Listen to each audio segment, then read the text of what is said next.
We are also learning more about the complaints that prompted a federal investigation of the Douglas County School District. Investigators from the Justice Department were in Colorado last week looking into allegations of civil rights violations. CBS Colorado has previously covered a lawsuit filed by 3 families against the district, alleging they failed to protect students from racial harassment.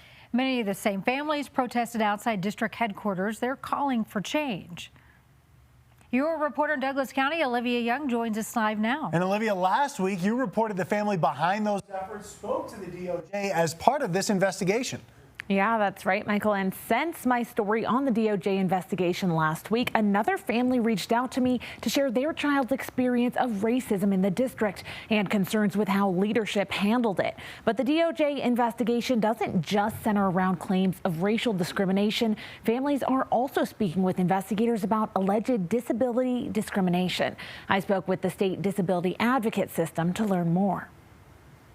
We were hearing about children being put in seclusion and it not being reported to families. Disability Law Colorado has received more than 900 reports of restraint and seclusion used against kids in Douglas County schools. Being put into a small closet for up to almost an hour at a time and left alone in the room. This practice is similar to solitary confinement in prison. It's very traumatic. In 2022, they filed a complaint with the DOJ against the district. Since these practices are primarily used against kids with disabilities, that's disability discrimination. The same year, the parent of a disabled student filed a state-level complaint. CDE investigated and required DCSD take corrective action. Now the concerns are part of a DOJ investigation. DCSD told me in part, quote, "We take every concern very seriously as we are dedicated to ensuring that all of our students and staff experience a welcoming and caring environment in our schools." But it's not just Douglas County. These practices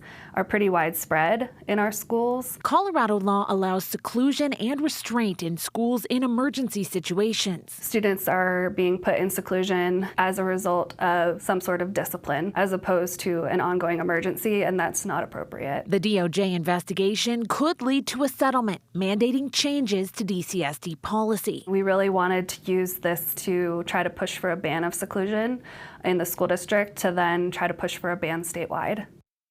It's not clear how the new presidential administration will impact this DOJ investigation. I was unable to get a response from the federal Justice Department. When I reached out to 2 public affairs staffers who I spoke with last week, I received auto replies that both no longer work there. But a DCSD parent was told the investigation is still moving forward. And Colorado disability law says disability discrimination is a nonpartisan issue. Karen, Michael. All right. Thank you, Olivia.